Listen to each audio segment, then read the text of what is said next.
ليس البر أن تولوا وجوهكم قبل المشرق والمغرب ولكن البر من آمن بالله واليوم الآخر والملائكة والكتاب والنبيين. میں بھی ایک زمانے میں اس پر کچھ متردد سا ہوتا تھا، کچھ سوچتا تھا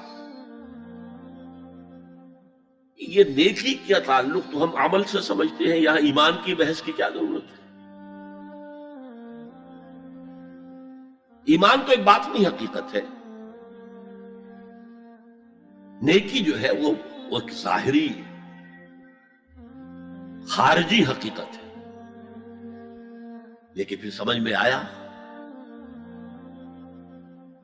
کہ اصل نیکی وہ نیت ہے جس کے ساتھ وہ کام کیا جا رہا ہے. اگر خیرات بانٹی جا رہی ہے، جھگیوں میں جا کر نہلے کچیلے بچوں کو گود میں لے کر اپنی سفید اشکروں کو بھی خراب کیا جا رہا ہے، اور معلوم ہے کہ یہ اس لیے کر رہا ہے کہ آئندہ الیکشن میں کھڑا ہونا ہے، تو کوئی ہے جو کہے گا کہ یہ نیکی ہو رہی ہے؟ کام تو بظاہر بڑی نیکی کا کام ہے. نیکی کے لیے شرط اول اللہ پر ایمان ہے، اس کی موٹیویشن لو آف گاڈ، جس کے سوا اگر کوئی اور موٹیو ہے، اگر دنیا میں شہرت چاہیے، اگر اس نیکی کے ذریعے سے بھی مال کمانے کا معاملہ ہے، دھندا ہے، نیکی کے پردے میں دھندا ہو رہا ہے، وہ نیکی نہیں ہے، چاہے ظاہری اعتبار سے وہ بہت بڑی نیکی ہو. تو سب سے پہلا مسئلہ نیت کا ہے، نیت کا ہے، نیت کا ہے. کس ارادے کے تحت یہ نیکی کی جا رہی ہے، کیا مقصود ہے، کیا مطلوب ہے.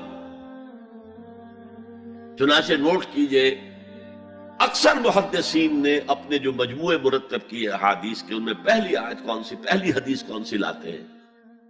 حضرت عمر رضی اللہ تعالیٰ عنہ سے روایت ہے، انما الاعمال بالنیات، نیکیوں کا، نیک اعمال کا دار و مدار نیتوں پر ہے. وَإِنَّمَا لِكُلِّ امْرِئٍ مَّا نَوَىٰ، ہر شخص کو وہی کچھ ملا گا جس کی اس نے نیت کی ہوگی.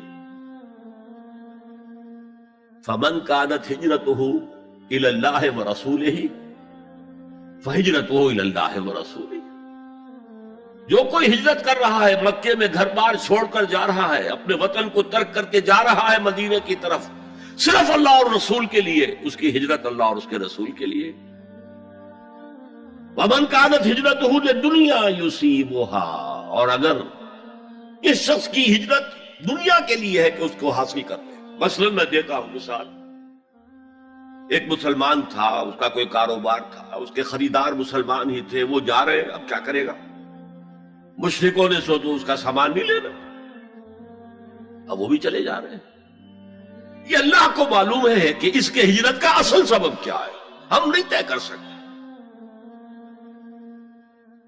لیکن اللہ کے ہاں جو کھاتا کھلا ہوا ہے، اس کی یہ ہجرت جو ہے اللہ اور اس کے رسول کے لیے شمار نہیں ہوگی. وَمَنْ كَانَتْ هِجْرَتُهُ لِدُنْيَا يُصِيبُهَا أَوِ امْرَأَةٍ يَنكِحُهَا، یا کسی عورت کے لیے ہو کہ اس سے نکاح کرے. کسی خاتون سے وہ شادی کا خواہش مند تھا، وہ خاتون ہجرت کر کے مدینے چلی گئیں، اب یہ بھی باندھے کچے دھاگے سے بندھے ہوئے چلے جا رہے ہیں، تو یہ تو در حقیقت اس عورت کے کھاتے میں ہجرت جائے گی، اللہ اور اس کے رسول کی ہجرت میں نہیں.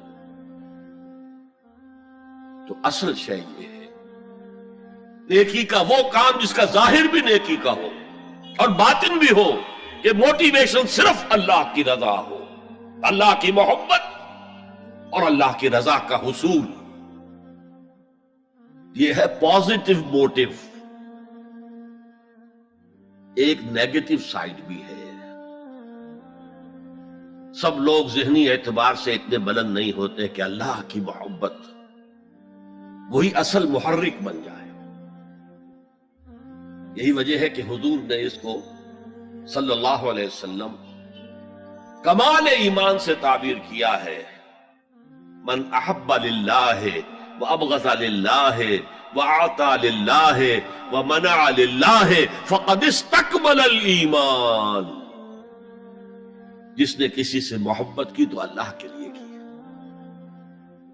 کسی سے نفرت اور بغض رکھا تو اللہ کے لیے رکھا کہ اللہ کو اس سے نفرت کرنا پسند ہے، اور کسی کو کچھ دیا تو اللہ کو خوش کرنے کے لیے دیا، اور کسی سے کچھ چیز روکی تو صرف اس لیے کہ اللہ کو اس کا روکنا پسند ہے، تو اس شخص نے اپنے ایمان کی تکمیل کر لی۔ اگر اس کا موٹیو خالص ہو گیا ہے اللہ کی محبت اور اللہ کی رضا کا حصول، تو اصل میں نیکی ہے، ورنہ چاہے بظاہر کتنی ہی بڑی نیکی نظر آئے وہ نیکی نہیں۔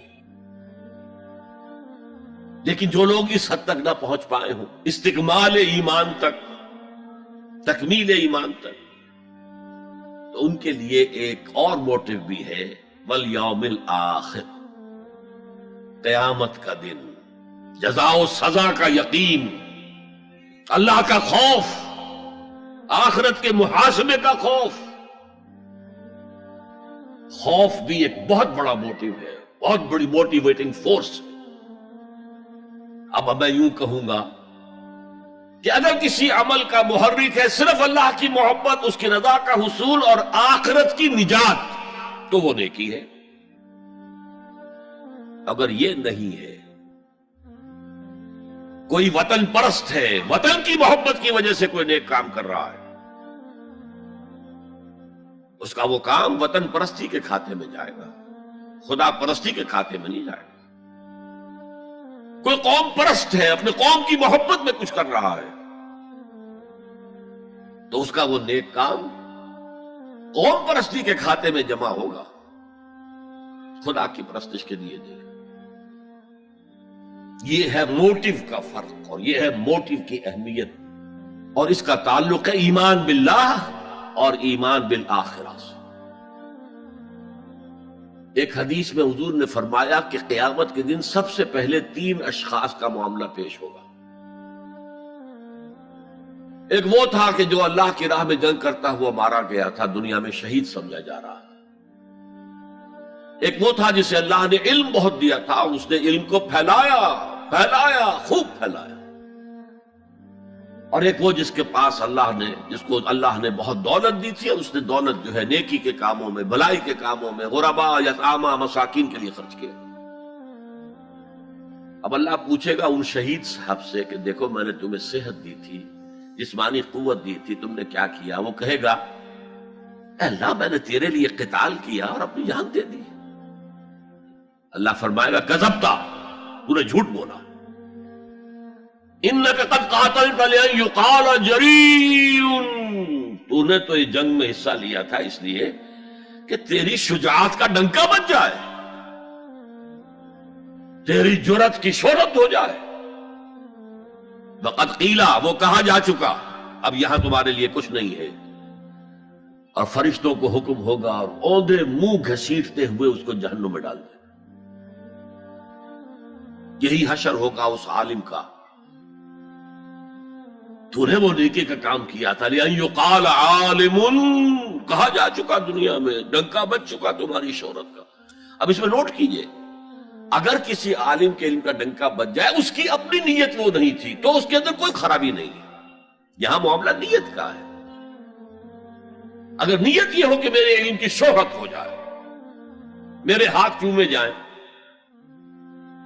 مجھے نذرانے پیش کیے جائیں، تو پھر وہی حشر اس کا ہوگا کہ اوندھے منہ گھسیٹ کر جہنم میں ڈال دیا جائے۔ یہی حشر اس سخی کا ہوگا جس نے سخاوت کی تھی، جس کی سخاوت کے ڈنکے بج گئے تھے، اس کا بھی یہی حشر ہوگا۔ تو انما الاعمال بالنیات، اور یہاں نیکی کی بحث میں سب سے پہلے وَلَٰكِنَّ الْبِرَّ بِرُّ مَنْ آمَنَ بِاللَّهِ وَالْيَوْمِ الْآخِرِ،